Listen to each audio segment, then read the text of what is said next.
Hello everybody and welcome back to another video. In today's video we'll be looking at the 2024 presidential election. A few people suggested I do a DeSantis versus Marianne Williamson prediction, and so today I'll be doing just that. This will be interesting because I think these are the candidates who are second most likely to get the nomination within their respective party. For DeSantis, he's second most likely to win the Republican nomination, and for Williamson, she is a distant second behind Joe Biden. But before we get into this video, please do subscribe right now. We're at 5,978. We're so close to 6K, just 22 away. And once we hit 6K, I promise I'll do a subscriber-decided election. I haven't done one of those in a while, so that'll be pretty fun. I'm working on a new theme. I think it'll look really good, hopefully. So if you're not already subscribed, you might not have noticed, but just go check right now. 58% of my viewers are not subscribed, so if you're one of them, please do subscribe. It would greatly help me out so we can get to 6K. So that said, let's get into the video. I do want to talk briefly about Marianne Williamson because she's a bit less known than DeSantis, and I think people, without knowing who they are, might not understand what I'm about to say in this prediction. So let's just talk about her. She ran for president back in 2020, and she withdrew prior to the Iowa caucus a few weeks before. And initially, she endorsed Bernie Sanders, but after Biden became the presumptive nominee, she endorsed him. And she didn't really do too much. She was never competitive. I didn't have a channel back then, but I paid attention, and I remember thinking that she was kind of a long shot. She's kind of in the same bucket as a lot of these other people. She obviously was significantly less popular than Kamala Harris or even Castro and Booker, kind of in the John Delaney range or maybe a Steve Bullock type where she never really gained any traction. What I will say is that she did have a few interesting moments during the debates, especially during the summer debates where you had to poll less well to qualify, because as we got closer to election season, the debates became more and more rigorous and harder to get into. But in the first few debates, it wasn't really that hard. Like, anyone could have gotten into that debate, to be quite frank. And Marianne Williamson was talking to Elizabeth Warren, and she was like, yeah, it's great that you have all these plans, but we're not going to beat Donald Trump by having plans. We're going to beat him by harnessing the power of love. And she wasn't joking, like, she was being serious. And so that kind of sums up her campaign really well. She was never really too serious. She never really had any appeal to any group of voter. Again, she got 22,000 votes spread across the entire country. I don't really know where she did well in, but what I will say is that she does not appeal to any, important substantial demographic. She did never polled well with anyone, but specifically could not attract white working class voters, did not do well with voters of color within the Democratic primary. Really no evidence to say that she was going to do well with suburban voters. So this general election is not going to go very well for her, as you're about to see. But nevertheless, we'll fill out our map here, give her a safe state. She's going to start out with 98 safe electoral votes. DeSantis, we're going to give him a lot more than that, as you'll see here. I think he would hold on to Kansas pretty easily, South Carolina, Tennessee, Kentucky, Missouri, Indiana, not Michigan, not yet. I'll say that. He'd also probably win Iowa safe. He'd probably win Alaska safe. And, yeah, he'll get 131. And as you can see here, he has a big advantage here. So the remainder of these states, to some degree, would be competitive. I think they'd all be within 15. But let's talk about the likely states for Williamson. I think the first two would be Colorado and Oregon. And I say that because Biden did win these states by double digits, but these are kind of on the closer end of the safe spectrum for him. And additionally, Marianne Williamson did not, again, have any, there's no evidence to suggest that she would do well in these states. So if you give her a below average performance in Colorado and Oregon, I think she'd win them by under 15. She'd also win Illinois, probably by 10, 11. It's a deep blue state federally. It wouldn't have any chance of flipping to DeSantis, but I think it would still probably narrow up by a good amount. She'd win Delaware, New Jersey, Connecticut, Rhode Island by likely margins, and as well as New York. I'll give her New York likely. It was likely in the Senate race in 2022, and obviously midterms in New York are a lot less comparable to a presidential election, but nevertheless, Williamson is just, to me, that bad of a candidate. So she's up to 191 electoral votes once you add in the likely states. But for DeSantis, we're going to give him a few more. The first we go into Texas. Obviously, I think he'd win Texas by 8 or 9, maybe 10. Williamson would not do well in the suburbs. She would also not do well in terms of turnout from big cities like Houston or Dallas or San Antonio. And I just don't see how she can turn back the clock in the southern part of the state with Hispanic voters. So I'm going to say she loses Texas by the same amount Hillary Clinton did back in 2016, roughly. She also loses Florida, North Carolina. These are states that I think DeSantis would do well in no matter what, especially seeing because he's from Florida.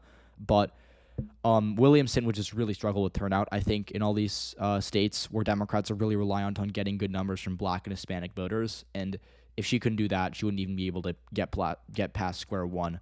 So DeSantis up to 218. He's also going to get Ohio here. I think that one's not that controversial. He probably wins by like 13% against Marianne Williamson. It would not be particularly close. And yeah, that's going to get him to 235. He's at this point locked up all the states Trump won in 2020. So let's talk about Marianne Williams' lean states, or state rather. I'm only going to give her one. It's going to be New Mexico. New Mexico is, I think, trending right long-term potentially, but the issue that Republicans have here is that they can't get past that hump. Back last year, rather, the Democrats ran for governor Michelle Lujan Grisham, who was the incumbent, but there was pretty good evidence she had committed sexual misconduct, and nevertheless, she won by, I think, over 6%. So, Democrats in New Mexico have a pretty high floor in that they will, in this day and age, win almost every election, but Williamson would make it humiliatingly close, I'll say that. And then for DeSantis' lean states, I'm going to give him a bunch here. We'll start out with Nevada and Arizona. He wins these states pretty convincingly. I think Williamson would bomb in the suburbs. I think she would not get turnout really from the cities of Phoenix, Vegas, and Tucson. And she would, of course, underperform Biden pretty severely with working class voters in both these states. Moving on to the Rust Belt, working class, very working class centric area. I think she loses all these states pretty decisively. Pennsylvania to start out, I will say she loses by probably like 4. She might lose Wisconsin by a likely margin, but I'm trying to be nice to her, so we'll put it in the lean column. But Pennsylvania and Wisconsin are pretty similar. These are states where Democrats have been holding on because they've been able to do well in the suburbs, and in Pennsylvania they've been improving in Pittsburgh. But in both these states, I think Williamson would see drops in turnout from the big cities, as I've been saying, across the country. I also think that she would really do, like we talk about how bad Hillary Clinton did with working class voters in 2016. Democrats would be begging for her numbers back if they saw what Marianne Williamson was capable of cooking in the driftless region of Wisconsin or in the right trending areas outside of Pittsburgh and Pennsylvania. I think she would do so bad it would be like the worst case scenario for Democrats ever with working class voters in these states. Michigan would be similar. I think it'd be a couple points more Democratic just because it's bluer overall. But we'd still see a pretty similar swing. I still think would vote for DeSantis by upwards of 2 or 3%. And he'd also win Georgia, lean margin, probably by 3 or 4 points. It's left trending enough that there'd be enough diehard Democrats moving into the Atlanta area to keep it within a couple points. But nevertheless, Williamson would really struggle with moderate voters in the suburbs, who I think would break overwhelmingly for DeSantis. And I also think that she would just collapse with black voters, especially in rural areas. Black voters in rural areas in the South and states like Alabama, Mississippi, and Georgia have been getting a little worrying for Democrats. Last year, turnout from black voters in those rural areas fell a lot, and it hurt Democrats, especially in states like North Carolina. They actually almost lost a house seat because of it. And I think that Williamson would just really struggle to get that turnout up because Democrats in these states would likely really just not be able to galvanize their voters to turn out for someone like Marianne Williamson. And I think in 2022, Democrats, Sherry Beasley in North Carolina, I think she was a pretty good candidate. She only lost by 3 points in a year where Republicans did pretty well in the South. And so I would say if Beasley could not get sufficient black turnout in the rural parts of the state, I think we'd see that be applied for Williamson across states like North Carolina, Georgia, Florida, and so on. So that, to me, is the state that Williamson would probably lose by upwards of 3 or 4 points. She'll also win New Hampshire by a lean margin. It would probably be close. It'd probably be by like 2 points. But New Hampshire was really close in 2016, and I think DeSantis is a better candidate for the Northeast in general than Trump. So call it a state. He wins by 2. And then our pure toss-ups, I think, would be the remaining states. Maine at large, we'll give it to Williamson here narrowly. I guess I'll move this down to likely, but we'll give it to Williamson narrowly because I want to be nice.